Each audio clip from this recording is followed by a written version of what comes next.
प्राचीन काल की बात है। एक बार एक गांव में एक साधु रहता था जो भगवान पर बहुत विश्वास रखता था। ये बार वह साधु पेड़ के नीचे बैठा था और भगवान को याद कर रहा था, तो अचानक वहां बाढ़ आ गई। चारों तरफ पानी ही पानी। सब लोग अपने आप को बचने के लिए ऊपर पहाड़ की तरफ भागने लगे।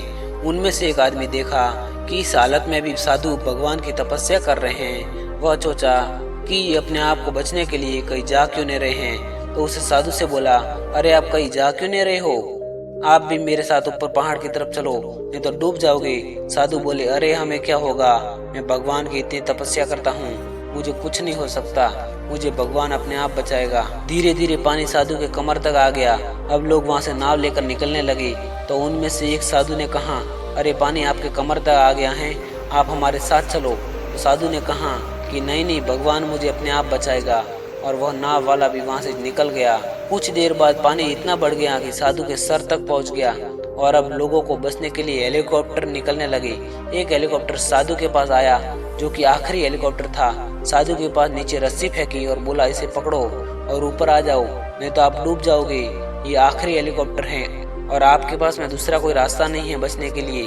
साधु ने कहा, ये रस्सी वापस ऊपर खींच लो और आप चले जाओ, मुझे भगवान के ऊपर पूरा भरोसा है, वह मुझे बचा लेगा। पानी काफी ऊपर आ गया, पेट डूब गया और साधु की भी डूबने से मौत हो गई। मरने के बाद साधु भगवान के पास गया और बोला, हे भगवान, मैंने पूरी जिंदगी आपकी तपस्या की है, मेरा सारा जीवन आपकी आराधना करने में लगा, फिर भी इतने भरोसे के साथ इंतजार किया कि तुम मुझे बचाने के लिए आओगे, लेकिन वहाँ मेरी डूब कर मौत हो गई और तुम नहीं आए, ऐसा क्यों? भगवान बोले, मूर्ख इंसान, एक नहीं तीन बार आया था, वो तीनों बार मैं ही था।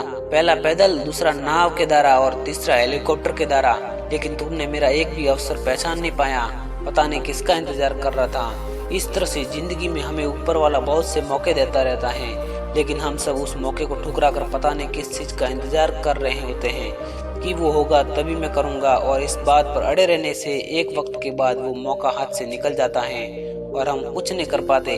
तो किसी भी अच्छे समय का इंतजार मत करो, जो भी करना है आज और अभी से ही शुरू कर दो। मिलते हैं अगली कहानी में, तब तक के लिए धन्यवाद।